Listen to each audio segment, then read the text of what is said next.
Volgens Arthur Lever, wereldformaat-econoom, tevens adviseur van voormalig presidenten van de Verenigde Staten van Amerika, Trump en Reagan, ligt het momenteel in onze eigen handen om Suriname een glanzende ster van het universum te maken. En als dat niet gebeurt, is het ons eigen schuld, geeft hij aan. You know what's right, and you know when your children come home and have done a good job, what do with them? Do you whap them? When your kids come home with an A, do you slap them? No, you give them some money, you give them some candy, you reward them from getting an A. What do you do when a kid comes home with a bad grade? Go to your room and sit down and you study for. We know how to do it personally. Do it in your country. You have the power to change this world. Don't abuse that power. Your children, your grandchildren, your great-grandchildren, all the Surinamese depend upon you to do the right thing. Not to do the comfortable thing. Not to do the good political speech. Do the right thing. All right, enough of my lecturing. But you get my book, Taxes Have Consequences. Look at it. It's published in all sorts of languages, most of which I can't read or write or blah, blah, blah. But look at it. You can see the facts. What happened during the Great Depression? Herbert Hoover raised the highest tax rate from 25% to 63%. Guess what happened? We had a depression. Roosevelt comes in. What does he do? He taxes gold. He makes it illegal to hold gold. He has a wealth tax in the U.S. It goes right to the basement. Then in 1935, we raised the highest tax rate to 79%. Then we raised it in 1944 to 94%. The highest tax rate in the United States in 1944 was 94%. If you earned $1, you were allowed to keep 6 cents. Guess what people did? You know what they did. I know what they did. The North knows what they did. Tell the truth and tell the thing that is not the way to make things prosperous. Well, you hear me. I'm here to help you at any time I can. But always look clearly at the facts and base everything on facts, not on opinions. And especially not on opinions who pretend to be academics. Those are the worst. These professors who've never held a job in their life, they live in a socialist organization where they're paid based upon the noise they make, not the good they do. Those are not the people you want to listen to. Okay, I've said my piece to you. Thank you very much.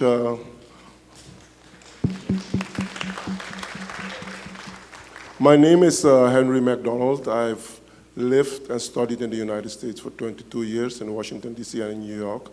And I was also the ambassador of Suriname at the United Nations. So in practical terms, I have one question. As you know, in Washington, D.C. and in New York, they have the projects. Yeah. Some, in Suriname, they call it the ghettos. Yep. In Suriname, they have the projects as well. Yep. Your economic concept, how will it work in the benefit of those who are now in the projects? How will it lift the project up, people in the projects up? How will it work? I want to know how it works in practical terms. Yep. Thank you very much. My pleasure. And seeing you and hearing your background tells me that you have a reservoir of talent in this country second to none. And you come back here to Suriname to serve your country. And I look at all the other people I meet who have wonderful, illustrious careers around the world, but they always come home to Suriname because they want to help their country. Patriotism is alive and well in Suriname. Now, let me get to the projects. As you know, I taught at the University of Chicago. I went through all the ranks. From assistant professor to professor, I got the fastest promotion to tenure at Chicago in economics. And the neighborhood I lived in was the projects neighborhood. The whole neighborhood around the University of Chicago. In fact, the story is that when my family and I moved to Southern California, where I taught at University of Southern California, USC, when I moved to Southern California, my old neighborhood was no longer integrated. In other words, I was the only white person living in that neighborhood when we moved there. If you look at the problem of the projects, we have with big hearts but closed eyes, we give handouts to people who are poor. If you're in a project, you get welfare. There's all sorts of different welfare programs. Food stamps, rent subsidies, transportation subsidies, aid for dependent children. There are all these programs. Now, what happens in these programs is if the person gets a job and starts earning income, they take away all the benefits. All right? So in other words, when you get a job and you start making money, all of a sudden you lose all your benefits on the other side. And I'm going to give you a literal example today in Philadelphia. This is a correct example. This is exactly how it is today in Philadelphia. If a mother, a single mother with 2 children, all right, earns $29,000, which is very low in the United States, in Philadelphia, Pennsylvania, today, she is eligible for something like 18 or 19 separate welfare programs. If you look at her salary, $29,000, now let me just take you through. You get $29,000, you take out all the taxes from that, and you get the cash payment that she would get if she earned $29,000. You follow what I'm talking about right here. All right, that's the cash she gets for working. But then, in addition to that cash, she gets the cash value of all the welfare benefits she's eligible for, 13 or so programs. So if you add both of those together, you get the cash benefits she gets from working, and you get the cash benefit from all the welfare payments she gets. So you get the total amount of resources she has. Now let's imagine this mother has gumption, drive. She's not lazy, she's not dumb, she wants to do a better job. So she goes out and works at night, stays, just does a wonderful job, studies at night, and she is able to better herself so she can increase her income from $29,000 to $58,000. How wonderful. What a great job this woman has done. Now let me take you through the same calculation. This woman now earns $58,000. If you go through and calculate all the taxes that she is required to pay at $58,000, they're a lot higher than when she was earning $29,000. The more you make, the more they take. So now you get the total cash payments she receives from her income at $58,000.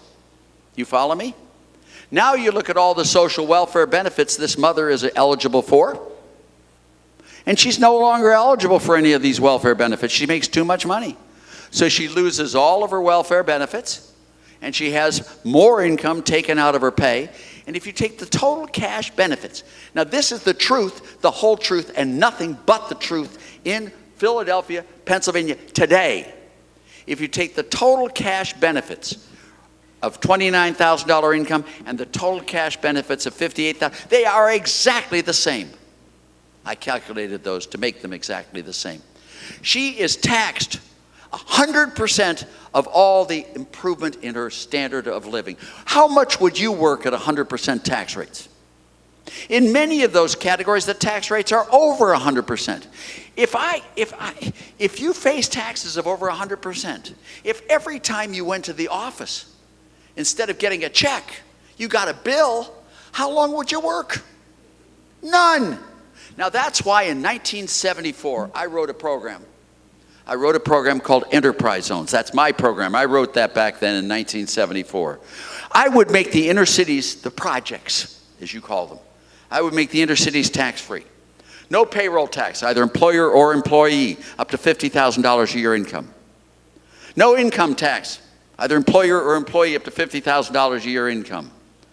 I'd get rid of all needs tests, means tests, and incomes tests in the programs there. I would remove all the regulations, restrictions, and requirements in those areas. I'd get rid of the minimum wage. These kids, they're not worth $15 an hour. They're not. They've never had a job.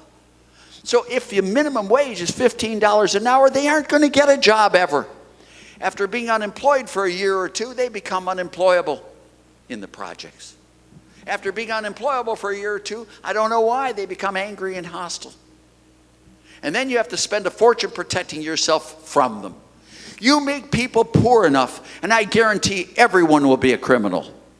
There is nothing wrong with the people in the projects. There's something desperately wrong with the incentive structure in the projects.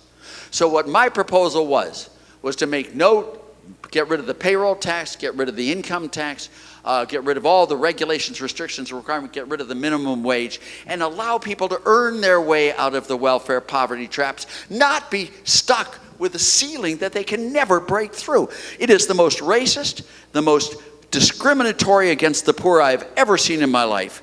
And I watch my country, every one of the politicians who espouse the politics of the projects that you talk about. I try to help the poor by giving them money, but once they're no longer poor, I take the money away. Yeah, they create the poverty. It is the most horrible system that I've ever seen. Think carefully, people, before you put in plans, because you will reap the rewards of your policies. And if you put in policies like we have in the projects, you will get a lot of poverty. Do you understand what I've just said? That's why I wrote Enterprise. I tried to go with all my Democrat friends to find them, Jerry Brown, and I worked with the Democrats more than I have Republicans in my life, and I couldn't get any of them. I found 2 people who liked my enterprise zones. Both of them white guys, one of them who wished he were black, and the other one who'd never met a black. The first one was Jack Kemp, a football player you may know, Kemp Roth, and the other one was Ronald Reagan.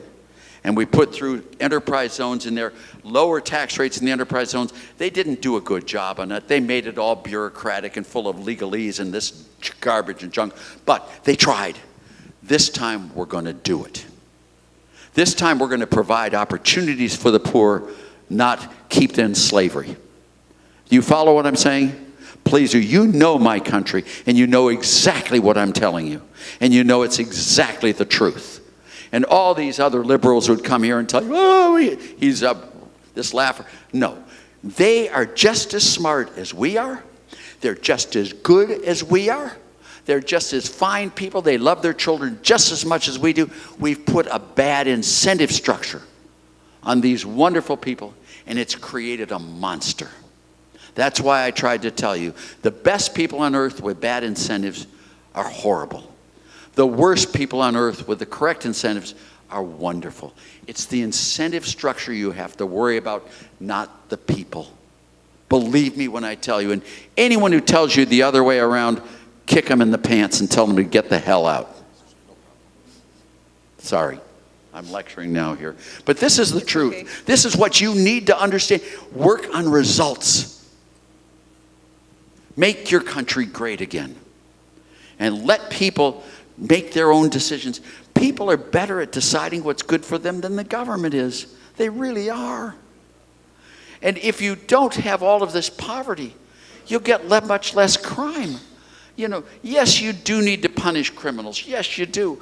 But provide them with opportunities so they don't have to be criminals. Please. Recognize that they're humans too. And if they have good, high-paying jobs, they're not going to be rioting in the streets. They're not going to be robbing stores. Please understand what I'm saying. The most enlightened government is the government that lets people help themselves rather than tries to help them itself. Next question. Yes. Where? Raise I'm your here. hand. There you are. Woo! Hi, Professor. How are you doing? I love it here with you guys, by the way. Nice you know, when I did this with Bukele, not with Bukele, when I did this with Malay a few weeks ago, 5 weeks ago, I spent about 2.5 hours with him, just the two of us. And when I started lecturing like he did, Professore, he'd say, Professore. And I said, okay, stop. I know I'm about to get chastised, so I'll stop. But remember, the only reason I'm here with all of you today is to help you make better decisions. I'm 84. I'm not building my resume. Believe me, I'm not.